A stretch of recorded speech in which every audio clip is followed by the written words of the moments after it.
শোল মাছটা পছন্দ করে না এমন মানুষ খুব কমই আছে। এই শোল মাছ খুব সুন্দর করে যদি কাইট্টা ধুইয়া ছোট ছোট টুকরো করে ভুনো করা হয় তাহলে কিন্তু খাইতে অনেক মজা লাগে। আপুরা ভাইয়েরা এখানে কিন্তু শোল মাছগুলো কাটা কাটা হয়ে গেছে, খুব সুন্দর করে ঝকমকো ঝকমকো করে কিন্তু ধুয়ে টুয়ে লই লিতেছি। ধুয়ে টুয়ে এরপর কিন্তু খুব সুন্দর করে ভুনো করা হইবে। আপনারা কিন্তু এইভাবে ছোট ছোট করে টুকরো করে এরপর ভুনো করতে পারেন। এখানে কিন্তু বাটা মশলা ব্যবহার করা হয়েছে, সব কিছু বাট্টে বুট্টে লইয়া ইয়ে পড়ছি। এখন কিন্তু বাটা মশলার ভিতরে কিন্তু এখন আবার কি মরিচের গুঁড়া, হলুদের গুঁড়া, তারপর ধনিয়ার ফাঁকি, জিরার ফাঁকি আর নানাটুকু জিরা কিন্তু বাট্টে দেওয়া হয়েছে। খুব সুন্দর করে মশলাটারে কষাইয়ে টসাই এখন কিন্তু মাছগুলোরেও কষাই নইবে।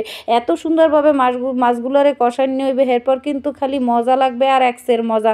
মাইয়ে পোলারে যে কয়বার দেবেন সেই কয়বারই খাইতে চাইবে। আর যদি মেহমান আহে আর হ্যাঁ করে রান্না করিয়া দিতে পারেন তাহলে কিন্তু আরও বেশি মজা লাগবে। আজকের এই রান্নাটা কিন্তু আমার সাথে সাথে আমার বোনও, ছোটো বোনও করতে এসে কিন্তু এত মজা হয়েছে কি আর কমো আপুরা ভাইয়ারা। আপনারা কিন্তু এইরকম ছোট ছোট টুকরো করে তারপরে শোল মাছগুলোরে ভাপড়ি করতে পারেন। আর শেষে যদি দিয়ে দেন ধনিয়া পাতা তাহলে কিন্তু আরও অনেক মজার। আমার এই ভিডিওটা যে যেখান থেকেই দেখতেছেন সবাইকেই জানাই আন্তরিক শুভেচ্ছা ও অভিনন্দন। আমার এই ভিডিওটা যে যেখান থেকেই দেখতেছেন সবাইকেই একটা রিকোয়েস্ট করব যে আমার যদি ফেসবুক পেজ থেকে কেউ দেখে থাকেন তো প্লিজ আমার পেজটাকে ফলো করবেন। আর যদি কেউ ইউটিউব চ্যানেল থেকে দেখে থাকেন তো প্লিজ আমার চ্যানেলটাকে একটু সাবস্ক্রাইব করবেন। আর লাইক কমেন্ট শেয়ার তো করবেনই। এখানে কিন্তু আমি আরও এক পদ রান্না করা শেয়ার করতেছি, সেটা হইলো যে ফুলকপি, তার সাথে শালগম, তার সাথে আলু এবং টমেটো মিশিয়ে নেয়। এর মধ্যে কিন্তু আবার শোল মাছের মাথা দিয়ে ঘন্টো মোটো করে নিমু। এই সবজিটাও খাইতে কিন্তু হেভি স্বাদ লাগে আপুরা ভাইয়েরা। শীতের দিনে সবজি খাওয়া মানে অনেক মজার। যারা সবজি খাইতে পছন্দ না করে এই সমস্ত বাচ্চাদের ক্ষেত্রে কিন্তু অনেক টেকনিক অবলম্বন করতে পারেন। আর মাছের ক্ষেত্রে তো আছেই। এখন কিন্তু আমার মাছটার কষান্য টসান্য হয়ে গেছে, এখন কিন্তু পানি দিয়ে নিমু। পানি দিয়ে নিলে কিছুক্ষণ সময় অপেক্ষা করলেই কিন্তু মাছ রান্না হয়ে যাইবে। তো আমার কিন্তু প্রায় মাছ রান্না করা শেষ হয়ে গেছে আপুরা ভাইয়েরা।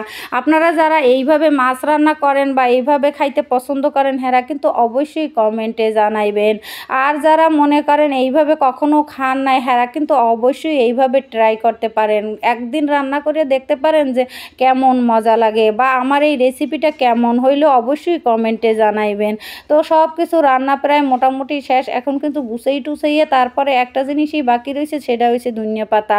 এখন কিন্তু খুব সুন্দর করে ধনিয়া পাতাটা দিয়া তারপর আরেকটু মনে করেন ঝোলটারে টানাইয়ে তারপর নামাইয়ে নেওয়া হইবে, কারণ মানুষজনের সংখ্যা কিন্তু অনেক বেশি। এই লেগে আমি আরেকটু ঝোল কিন্তু টানাইতে পারলাম না।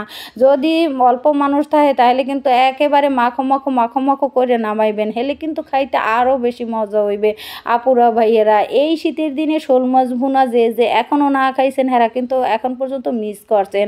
আমি কিন্তু এই শীতের দিন আইলে একদিন পর পর মনে করেন আর যখনই সুযোগ পাই তখনই এইটারে খুব সুন্দর করে কাটিয়ে ধুইয়া তারপরে রান্না বসাই দিই। আপনারা যারা মনে করেন এখনও না খাইছেন এরা কিন্তু এই শোল মাছ ট্রাই করতে পারেন একদিন হইলেও। আর বাচ্চারাও কিন্তু এই রেসিপিটা অনেক মজা করে খাইবে। যারা কোনো সময় খান নাই এদের কথা তো বললামই, আর যারা খাইছেন এরা তো খাইছেনই, এরা তো জানেনই যে কত মজা। তো এখন আমার দোনোটা সবজি কিন্তু রান্না করা শেষ। অনেক কথা আপনাদের সাথে শেয়ার করলাম আপুরা ভাইয়েরা। যদি কোনো ভুল ভ্রান্তি হয়ে থাকে তো প্লিজ ক্ষমা দৃষ্টিতে দেখবেন। আর যদি এইভাবে আপনারা ট্রাই করে থাকেন তাহলে অবশ্যই কমেন্টে জানাবেন। আল্লাহ হাফেজ, আসসালামু আলাইকুম।